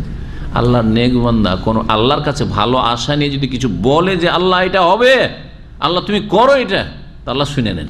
এটা হচ্ছে বলার উদ্দেশ্য। এদিকে আনাস বিন নাজর বোনের জন্য দোয়া করেছে, আল্লাহ আমার বোনকে রক্ষা করো। দাঁত তো যাবে, তার সাথে সাথে মান ইজ্জত কোথায় যাবে, যে অমুকের বোনের দাঁত ভাঙা হয়েছে কেসাস, হ্যাঁ ওটাও আরেকটা বড় ব্যাপার বংশের জন্য। এই ছিল হাদিস, বুখারী মুসলিম হাদিস, এবং বাক্যগুলি সহিহ বুখারীর। কোরআনে কারীম সূরা মায়েদার আয়াত নম্বর 45 রয়েছে, ওয়াসিন্নু বিসসিন্নি, দাঁতের বদলে দাঁত ভাঙা হবে যদি মাফ না করে তাহলে। আর এই কেসাস হবে ইচ্ছাকৃত, আর ইচ্ছাকৃত দাঁতে আঘাত করেছিল, সেই জন্য এখানে আম্মাল খাতা ওয়াশিবুল আমাদ, যদি ভুলবশত হয় অথবা হালকা কিছু দিয়ে মেরেছে দাঁত ভেঙে গেছে, তখন ফালাইসা ফিহা ইল্লা দিয়াত, তখন দাঁতের বদল দাঁত নয়, তখন দিয়াতি নিতে হবে। আল্লাহর ফয়সালা হচ্ছে কেসাস, যে কেসাসের বাস্তবায়ন করা ফরজ, কিন্তু যদি হকদার যদি ক্ষমা করে দেয় তাহলে ভালো কথা। সূরা বাকারার আয়াত নম্বর 178 কেসাস সম্পর্কে আলোচনা করতে আল্লাহ বলছেন, ফামান ওফিয়া লাহু মিন আখিহি শাইউন, যদি কোনো ব্যক্তিকে মাফ করে দেওয়া হয় তার ভাইয়ের পক্ষ থেকে কিছু, যদি মাফ করে দেয় তাহলে ভালো কথা। এবং মাফ করার আল্লাহ প্রশংসা করেছেন, যারা ক্ষমা করে তাদের আল্লাহ প্রশংসা করেছেন। কেউ যদি একটা বাড়ি মেরে দেয় আপনাকে, অথবা একটা চড় মেরে দেয়, তো চড়ের বদল চড়, বা একটা লাঠির বাড়ি মেরেছে লাঠির বাড়ি, এইরকম, এটা এই কেসাস চলবে না চলবে না। কিন্তু কেমন করে ওজন করবেন যে এত পরিমাণে চটটা ছিল বদলা নিতে গিয়ে, লাঠি দিয়ে মারতে গিয়ে এতটা ব্যথা লেগেছিল, ততটাই আমি ওকে ব্যথা দেব, এটাই না হইতে হবে। তার বেশি যদি জোরে দেন তাও ফাঁসবেন আপনি, আর কম দিলে কম হয়ে গেল, সমস্যা আছে। যার ফলে এই বিষয়টিতে ইখতিলাফ হয়েছে, ইমাম ইবনুল কাইয়িম রাহিমাহুল্লাহ বলছেন, আতবাউল আইম্মাতিল আরবা, 4 মযহাবের অনুসারীরা, মানে 4 মযহাবের ফতোয়া, লা কিসাস ইনদাহুম, এই 4 মযহাবের ফতোয়ায় কেসাস নেই, ফিল লাতমাতি, চড়ের কোনো কেস নেই। চড় খেলেন, চড়ের বদলে আমি চড় মারবো, কেস নেই। ওয়াদার বাতে এক বাড়িকে মেরেছে, হ্যাঁ, মানে একটা ঘুষি মেরেছে বা কিছু, হ্যাঁ, মাথা বা মেরেছে। ওয়াহাকা বাদুল এজমা, অনেকে এর উপরে এজমার দাবি করেছেন, তবে এজমা নেই, বিষয়টিতে ইখতিলাফ রয়েছে। কিন্তু যুক্তি বলে যে বদলা, হ্যাঁ, কারণ সূরা নাহলের আয়াত নম্বর 126 রয়েছে, ওয়াইন আকাবতুম ফাআকিবু বিমিসলি মা উকিবতুম বিহি, তোমরা যদি শাস্তি দিতে চাও তাহলে শাস্তি দাও যেমন তোমাদেরকে শাস্তি দেওয়া হয়েছে। তাহলে বোঝা গেল যে তোমাকে চড় মারা হয়েছে, তুমি চড় মারতে পারো, হ্যাঁ, তোমাকে লাঠির বাড়ি মারা হয়েছে, লাঠির বাড়ি মারতে পারো। তো কোরআন কারীমের দলিল তো এইরকমই বলছেন যে এটা হচ্ছে যুক্তি, এটা হচ্ছে মুজিবুন নাস, এটা হচ্ছে সাহাবায়ে কেরামদের ইজমা, এরকম ছিল। ফাল ওয়াজিবু লিল মাজলুম আন ইয়াফআলা বিল জানি আলাইহি কামা ফুইলা বিহি, যার ওপর জুলুম করে, যে অত্যাচারিত, সে অত্যাচারী ব্যক্তি অপরাধীর সাথে তাই করবে যা তার সাথে করা হয়েছে, তার উপরে যেভাবে অত্যাচার করে সেরকম করবে। ফালাতমাতুন বেলাতমাতিন, চড়ের বদলে চড়, ওদারবাতুন বেদারবাতিন ফি মাহাল্লিহা, যেই জায়গায় আপনাকে মেরেছে সেই জায়গায় আপনি মারবেন, ওই জায়গায় মারতে হবে। বিল আলাতিল্লাতামা বিহা, যেই হাত দিয়ে চড় মেরেছে ওই হাত দিয়ে আপনি চড় মারবেন। ডান হাতে চড়ে, ডান হাতে বাম হাতে, দুটোর কিন্তু আঘাত একরকম নয় কিন্তু। ওয়াহাজা হাদিউর রসুল ও খোলাফাহি ও মাহাদুল কিয়াস, বলছে এটাই রাসূলুল্লাহ সাল্লাল্লাহু আলাইহি ওয়াসাল্লাম আদর্শ এবং খোলাফায়ে রাশেদিন, এটি হচ্ছে যুক্তি এবং ইমাম আহমদেরও একটি মতে।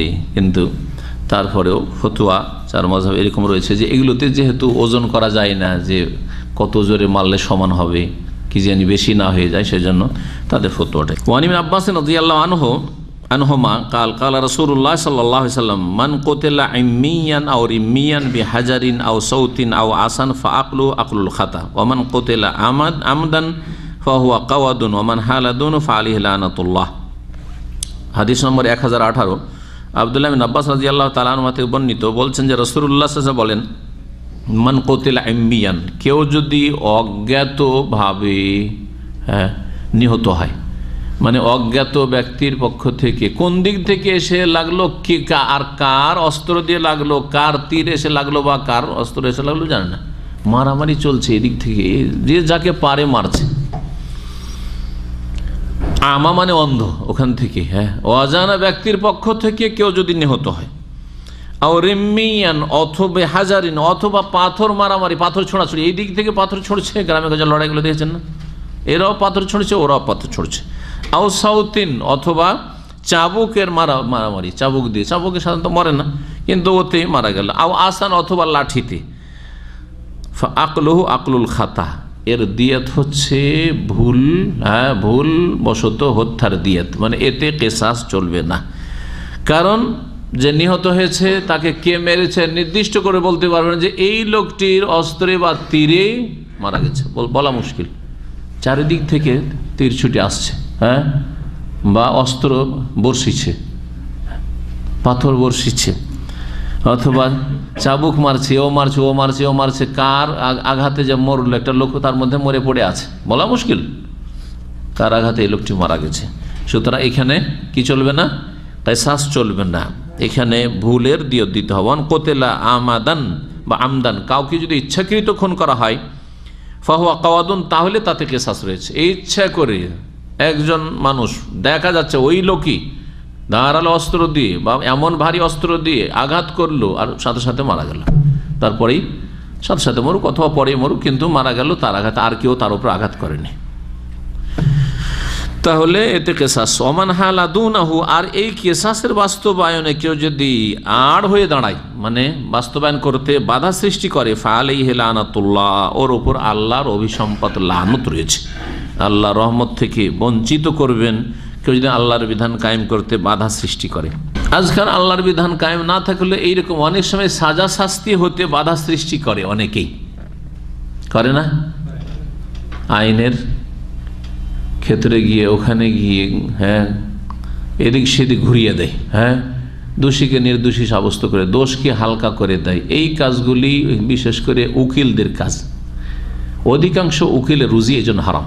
সব উকিল বলবো না, ডালহারে বলা যাবে না, আল্লাহ ভীরু কিছু থাকতে পারে, কিন্তু অত্যন্ত কম, কালিলুন জিদ্দান একবার বলতে হবে, খুব কম যাদের রুজি হালাল হইতে পারে উকিল। জি হ্যাঁ, সরকারের পক্ষে তো উকিল হলে ফাঁসাবার চেষ্টা করছে হয়তো, হ্যাঁ, আর যদি এই পক্ষের উদ্ধার করার চেষ্টা করছে, এইরকমই যারা শাসন ক্ষমতা প্রশাসনে আছে তারা ঘুষ খেয়ে হয়তো বিষয়টাকে হালকা করার চেষ্টা করছে। ধরো সরকার এমনি আজকাল জেলের শাস্তি দিচ্ছে, কিন্তু জেলে 5 বছর দিচ্ছে, সেখানে 5টা বছরও হতে দিল না, 1 বছর করে দিল, সেটাকে 6 মাস করে দিল। কিন্তু সাধারণত এইরকম অপরাধে 5 বছরই হয়। এটা মানুষের মানবরচিত বিধান, মানুষের আইন। তারপরেও সেটাকে হালকা করলো, তো আল্লাহ লানত হবে না? একটু আল্লাহর বিধানই নেই। আর তারপরে যেটুকু আছে যে একজন এইরকম ধরনের অপরাধের জন্য 5 বছর বা 10 বছর জেল, সেখানে করে দিল সেটাকে 1 বছর, 6 মাস, 2 বছর, 3 বছর ইত্যাদি। তাহলে আল্লাহর লানত হবে, আল্লাহর লানত হবে। নবী করিম সাল্লাল্লাহু আলাইহি ওয়াসাল্লামের এই হাদিস আবু দাউদ, নাসাঈতে রয়েছে, ইবনে মাজাহ রয়েছে, এবং এর সনদ কাউয়ুন, বলছেন বেসনাদিন কাউয়ুন, শক্তিশালী। অজ্ঞাতভাবে মারা যায় মানে ওয়াহুয়াল্লাযী ইউকতালু ফি জিহাম, ভিড় ভাড়ের মাঝে নিহত হয়েছে। ফায়ুজহালু কাতিলু, কে খুনি তার সম্পর্কে জানা যায় না, যে কে কার হাতে খুন হয়েছে। উদাহরণ দিচ্ছেন যেমন কাজরিহামি তফের সময় চাপাচাপিতে মারা গেছে। বলতে পারবেন যে যেই সময় ওই লোকটি মরে পড়ে ওর পাশে যে ছিল চাপ খেয়েছে সেই খুনি না? কত চাপা খেয়েছে, কার যে চাপা খেয়েছে, তাহলে কার উপরে চাপাবেন? এই ক্ষেত্রে যদি দেখা যায় যে এর চাপে মরেছে, তারপরেও তাকে কেসাসের বাস্তবায়ন হবে না। এখানে কাতলে খাতা, অনিচ্ছাকৃত চাপ, হয়তো ও চাপ খেয়েছে তখন টানতে পারেনি নিজেকে, এটা হতে পারে। আর যদি ওটাও না জানা যায়, তাহলে বাইতুল মাল থেকে, কারণ সরকারকে তখন দিতে হবে, বাইতুল মাল মানে সরকারকে তখন ক্ষতিপূরণ দিতে হবে, যাতে করে একজন মুমিনের রক্তটা একেবারে ব্যর্থ না যায়, বেকার না যায়। সাইয়ের সময় ভিড় বাড়ে, এইরকমই জামরাতে পাথর মারার ভিড় বাড়ে। এই যে মেনাতে গত হজের আগের হজে যে যা হইল, হয়েছে না, চাপে কত লোক মারা গেল, কার দোষ হবেন? এই ক্ষতিপূরণগুলি জি হ্যাঁ, কোনো ব্যক্তির ওপর চাপানো যাবে না, কারণ কার কারণে এইরকমটা হইল বোঝাই মুশকিল। ফাহাজা দিয়া তুমি বাইতে মালিল মুসলিমিন, এর দিয়ত দিতে হবে, একেবারে বেকার না যে কিছুই পেল না, এই মৃত আত্মীয় স্বজন, এমনটা হবে না। এর দিয়ত দিতে হবে বাইতে মালিল মুসলিমিন, মুসলিমদের বাইতুল মাল থেকে, মুসলিমদের ফান্ড বাইতুল মাল, এটাই থাকা উচিত। উমর রাদিয়াল্লাহু তাআলা জামানাতে বাইতুল মাল শুরু হয়েছিল, আজকাল বাইতুল মাল না থাকলে সরকারি ফান্ড থেকে দিতে হবে সরকারকে ক্ষতিপূরণ। ইচ্ছাকৃত খুন করার সংজ্ঞা এখানে বর্ণনা করেছেন ফুকাহাদের, বলছেন বেআইন ইয়াকতুলা আদামিয়ান মাসুমান, কোন নিরীহ নিষ্পাপ নির্দোষী ব্যক্তিকে ইয়াকসুদ উদ্দেশ্য করে আঘাত করে, ফায়াকতুলুহু বিমা ইয়াগলিবু আলা যান্নি মাউতুহু বিহি, এমন অস্ত্র দিয়ে তাকে খুন করলো যা দিয়ে সাধারণত আঘাত করলে মানুষ মারা যায়। জি, ফালা কিসাসা বিমা লা ইয়াকতুলু গালিবান, এমন অস্ত্র দিয়ে যদি মারে যাতে সাধারণত মানুষ মারা যায় না, তাহলে তাতে কিসাস হবে না। ওয়ালা ওয়াকাযা লা কিসাসা ইন লাম ইয়াকসুদিল কাতল, এমন অস্ত্র দিয়ে মেরেছে যে অস্ত্র দিয়ে লাগলে তো মারা যাবে, কিন্তু তাকে মারা উদ্দেশ্য ছিল না, মেরে দেওয়া উদ্দেশ্য ছিল না। তো এইরকম ক্ষেত্রগুলি হচ্ছে আগে যেটা বর্ণনা করা, সেটা হচ্ছে ইচ্ছাকৃত কথায়। বলছে অহনাকাতি সোয়াল কাতরিল আমাদিল ওদুয়ান, ইচ্ছাকৃত খুনের 9টি ধরন হইতে পারে। 1 নম্বর হচ্ছে আদার মোসাক্কাল, ভারী কোনো বস্তু, ভারী পাথর দিয়ে, ভারী পাথর যদি মাথার উপরে আঘাত করা ফেলা হয় মরবে না, ভারী কোনো জিনিস দিয়ে, লোহা দিয়ে। আদারব বেমালাহু নফুজুন ফিল বাদান, অথবা এমন কোনো ধারালো অস্ত্র দিয়ে আঘাত করা দেহে, যেটা ভিতর পর্যন্ত পৌঁছে যায়, যেমন ধারালো অস্ত্রগুলি। এলকাউহু ফি জুবিয়াতে সাবইন মুফতারিশ, হিংস্র পশুর সামনে নিক্ষেপ করে দেওয়া, বাঘের খাঁচায় ফেলে দিল, বন জঙ্গলে ফেলে দিল যেখানে হিংস্র পশু আছে, তাহলে ইচ্ছা করে মারলো না? ইচ্ছা করে মারলো, নিচে মারলো না, কিন্তু বাঘের সামনে ফেলে দিল। এলকাউ ফি মাইন ইউগরিকুহু, এমন পানিতে ফেললো আর ও সাঁতার জানেন না, বলছে আমি তো মারিনি, ওকে পানিতে শুধু ধাক্কা দিয়েছি, চলবে না, খনি তুমি। আর নারিন তাহরিকুহু, অথবা আগুনে ধাক্কা দিয়ে ফেলে দিল, বলছে আমি তো মারিনি, ও আগুনে পড়েছে, না তুমি ধাক্কা দিয়েছো, তুমি খুনি। আইয়াখনে কাহু, গলা টিপে, কিচ্ছু দেখা যাচ্ছে না, আঘাত থাকে, সেটা গলা টিপেছে, খনি, সে ইচ্ছাকৃত খুন করেছে। আইয়াহবেসাহু আনি তাআমি ওয়াশ শারাব, বেঁধে রেখেছে, পানাহার কিচ্ছু দেয় না, খেতেও দেয় না, পানিও দেয় না।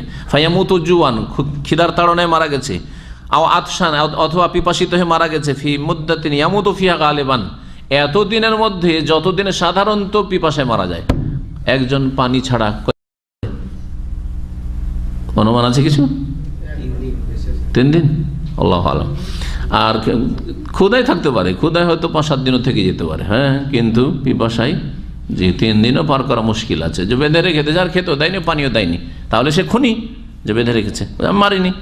আইয়াসকে হসম, বিষ পান করে দিয়েছে, কোনো বিষাক্ত কিছু দিয়ে দিয়েছে খাবারে, খনি কি না? খনি। আইয়াক্তল হবে সেহরেন, জাদু দিয়ে, হ্যাঁ, বান মেরে, এই জাদুটা দুয়া তাবিজ বলছে বাংলাদেশে, দুয়া তাবিজ, ধোকা দাও, এটা দুয়া তাবিজ না, কুফুরি তাবিজ। দুয়া তাবিজ বলে হালকা করে দিয়েছে। যদি সেহের, জাদু, বান মেরে, হ্যাঁ, বান মেরেছে, জানা গেল যে অমুক বান মেরেছে, হ্যাঁ, এই যে জাদুটনা করেছে আর তাতে মারা গেল, তাহলে সে হচ্ছে ইচ্ছাকৃত খনি। 9 নম্বর হচ্ছে আইয়াশহাদা আলাইহি রাজুলান বিমা ইউজিবু কাতলাহু, নিজেও স্বীকার করে না আর দেখাও যায়নি, কিন্তু 2জন লোক দেখেছে, 2জন লোক দেখেছে মারতে, যে ইচ্ছা করে মেরেছে।